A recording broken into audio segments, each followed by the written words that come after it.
que quand on a quand même un Premier ministre qui, s'il n'était pas toujours à son poste, serait sans doute dans une geôle de son pays aujourd'hui, Benyamin Netanyahou.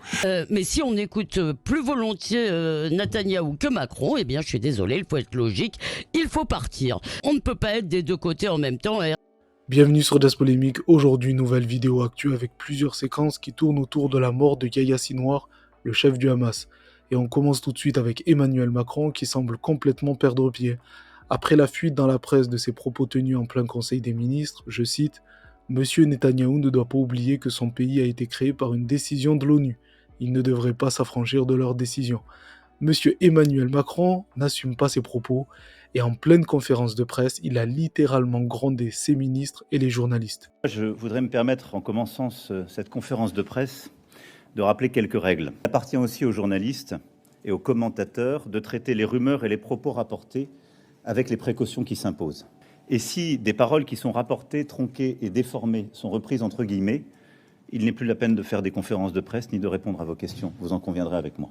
Je dois vous dire combien j'ai été stupéfait de lire tant de commentaires, devant des propos que j'aurais tenus sans se poser la question de savoir ce qu'ils disaient et ce que j'aurais exactement dit.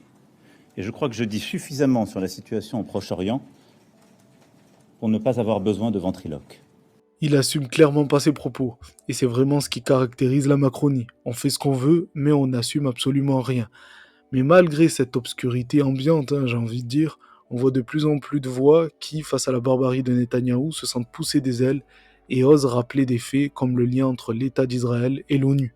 La réalité, c'est que la confirmation juridique de l'État d'Israël, c'est bien un vote de l'Assemblée générale des Nations unies. J'ai vu des films sur ce sujet qui montraient l'émotion du peuple israélien quand ils additionnaient les suffrages et qui disaient « Ah, ça y est, enfin, nous devenons un vrai État ». La réalité juridique est bien celle-là. C'est pas une maladresse de dire que c'est l'ONU qui a créé l'État d'Israël? C'est l'ONU qui garantit la validité juridique de l'État d'Israël. C'est une réalité. On va pas aller contre des réalités. Ça date de 1947, mais c'est comme ça que l'État d'Israël a pu s'affirmer.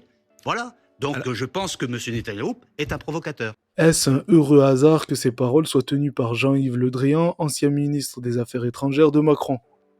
En tout cas, ça a le mérite de remettre l'église au centre du village. Ensuite, il y a aussi Vincent Hugueux qui a rappelé la situation délicate dans laquelle se trouve Netanyahou. Il est obligé de continuer cette guerre, sans quoi il se retrouvera en prison, voire pire. Que quand on a quand même un Premier ministre qui, s'il n'était pas toujours à son poste, serait sans doute dans une geôle de son pays aujourd'hui, Benyamin Netanyahou, qui somme les Sud-Libanais de décamper de leur village, qui enjoint aux Palestiniens de Gaza d'aller du nord au sud, puis du sud au nord en fonction... À Gaza, c'est une autre affaire. Oui. Non, c'est la même logique. C'est la même logique de fuite en avant et qui maintenant nous explique que les casques bleus doivent décamper. Pourquoi c'est la même logique? Et je finis là-dessus. C'est qu'au fond, pour Benyamin Netanyahou, c'est providentiel de pouvoir transférer l'attention, y compris de son propre peuple, le peuple israélien, de Gaza, où il est absolument enlisé dans l'affaire des otages, qu'il est incapable de résoudre en dépit de ses promesses, et de porter l'effort sur un enjeu qui lui vaut aujourd'hui un regain de popularité. Ensuite, nous avons un tweet intéressant de Rima Hassan dans lequel elle dit, je cite, « La résistance armée du peuple palestinien est légitime, et désormais il convient collectivement de reconnaître qu'elle est même indispensable pour sa survie face à l'impuissance du monde et face à ce qu'est Israël, un régime génocidaire et colonial dont l'objectif est d'aboutir à un nettoyage ethnique des Palestiniens. » Voilà pourquoi elle est particulièrement ciblée par les médias traditionnels. Rappelez-vous l'épisode de BFM TV. Elle mâche pas ses mots, elle a un discours radical sans concession qui vient en réponse aux propos extrêmes tenus par les plus fervents sionistes de France et d'Israël, dont Meir Habib est peut-être l'illustration la plus caricaturale. Dans les deux cas, je persiste et je signe. C'est l'armée des plus morales au monde et qui prend le plus de précautions au monde. Ils envoient des tracts, ils téléphonent. Le Doversal en arabe de Tzal est présent au Liban. Voilà. Donc encore une fois, pas de leçon à avoir de qui que ce soit dans le monde et en particulier du président de la République qui n'a rien fait comme la France depuis 30 ans après le meurtre de nos soldats, après l'attaque de la rue de Rennes, après tous les attentats terroristes, les cartels de drogue du Hezbollah. Aujourd'hui, ce qu'on veut, un embargo des armes sur Israël. C'est une honte, c'est un scandale, ça veut dire clairement prendre le parti du Hezbollah contre l'État d'Israël. Pas Tout ça on a le Qatar qui tient les ficelles là-haut, qui jette des centaines de millions de dollars, enfin, qui investit en France, etc. C'est de plus en plus difficile et pénible de comprendre où il veut en venir, mais on voit bien qu'il n'est pas content des propos du président. Et c'est vrai que les sionistes des plateaux TV n'ont pas apprécié. Elisabeth Lévy, par exemple, a joué la carte de l'émotion, parce que, à travers les propos de Macron, elle s'est sentie rejetée. Pauvre petit bébou.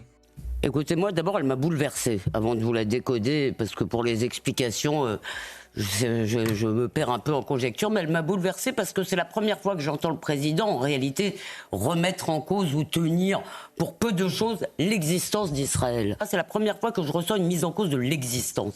Pourquoi le Vous êtes allé plus loin que ça. Tout à l'heure, vous m'avez dit, ça m'a fait pleurer. Oui, ça m'a fait pleurer, ça m'a bouleversé. C'est la première fois que, si vous voulez, pour, je crois, beaucoup de juifs et j'espère beaucoup de non-juifs, l'existence d'Israël, sa politique c'est autre chose, l'existence d'Israël c'est quand même quelque chose d'important, quelque chose qui tient à cœur. Et c'est la première fois que j'ai eu l'impression d'être comme un peu indésirable. Voilà, alors, je ne sais pas vous le dire autrement. Alors là, très clairement, mes yeux sont secs. Elisabeth Lévy, c'est la reine de la division.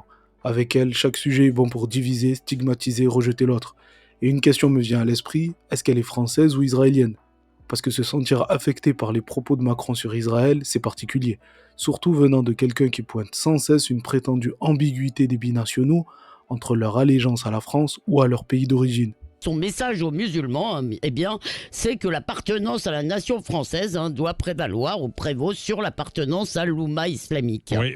Mais, eh bien, parce qu'aujourd'hui, nos compatriotes sont convoqués et interpellés par des gouvernements étrangers. Et ça pose le problème de la double nationalité, alors surtout pour les Turcs et pour les Marocains. Alors, mais est-ce qu'il faut interdire la double nationalité ? Non, je crois qu'il faut admettre la complexité humaine. L'attachement au pays des grands-parents est normal, mais il faut être logique et je voudrais prendre l'exemple des Juifs. Beaucoup sont attachés à Israël, même s'ils n'en sont pas citoyens. Mais si on écoute plus volontiers Netanyahou que Macron, eh bien, je suis désolé, il faut être logique, il faut partir. Aujourd'hui, je dirais que dans le choc des civilisations qui s'invitent sur notre territoire, on ne peut pas être des deux côtés en même temps. Est-ce que toutes ces suspicions valent également pour son cas à elle, vu son implication dans la défense des intérêts israéliens ? Une implication surprenante, vu que ses deux parents, je le rappelle, sont originaires d'Algérie et du Maroc, et qu'elle-même est née à Marseille. Aucun rapport a priori avec Israël, donc pourquoi une telle implication ? Bref, passons à l'assassinat de Yahya Sinwar, chef du Hamas.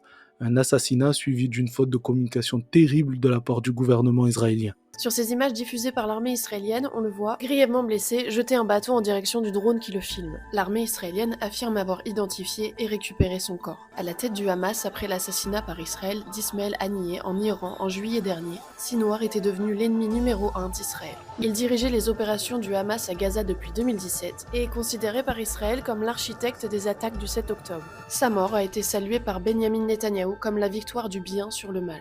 Pourtant, selon Mustafa Barghouti, président de l'Initiative nationale palestinienne, la diffusion des images de ces derniers instants par l'armée israélienne est une erreur flagrante de communication. Il ne se cachait pas dans un tunnel comme le prétendait Netanyahou, il ne se cachait pas derrière les civils palestiniens en les prenant comme des boucliers humains comme le disait la propagande israélienne, il se battait.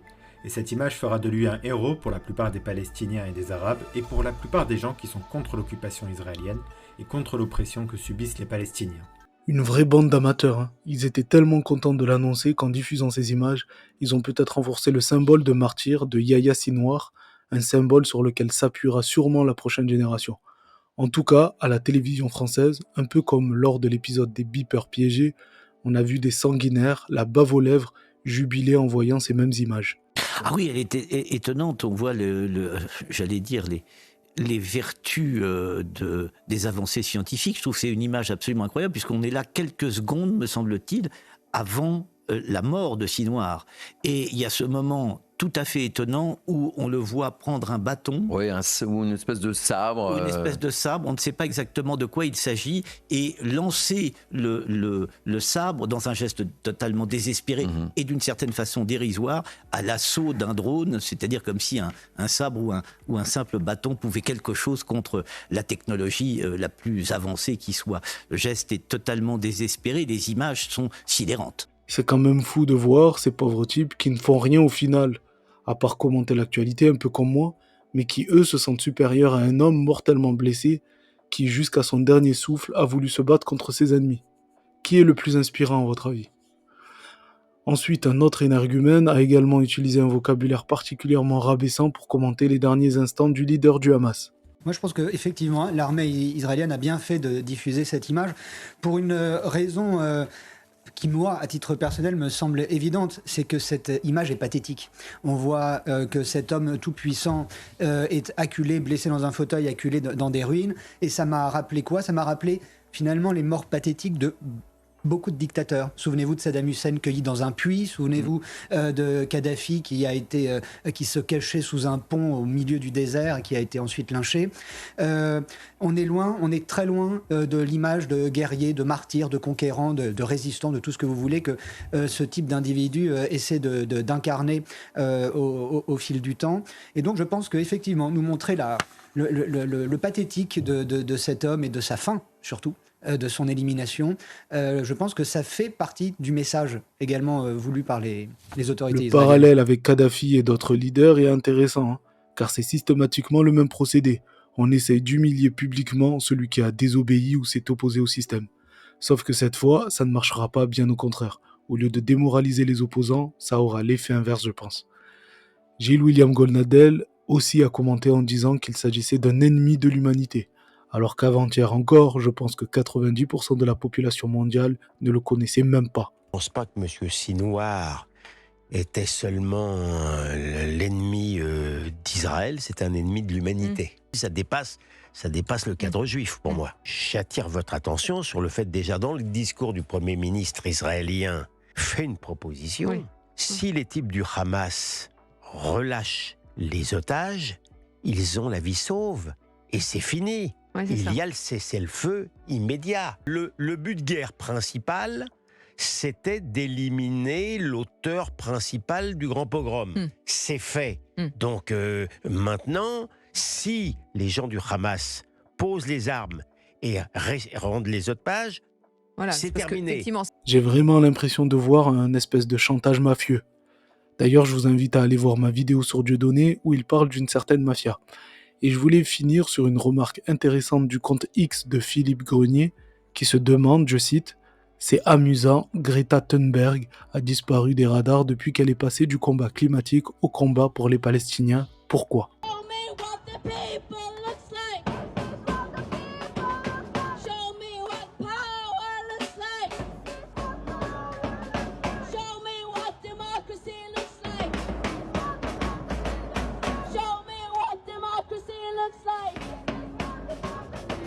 Bon, je pense que vous avez la réponse, mais je vous invite à me donner votre réponse en commentaire, dans le respect bien entendu. N'hésitez pas à vous abonner et à mettre un like. Moi, je vous donne rendez-vous demain pour une nouvelle vidéo actu. En attendant, prenez soin de vous, respirez un bon coup. Dans tous les cas, on est ensemble. Ciao!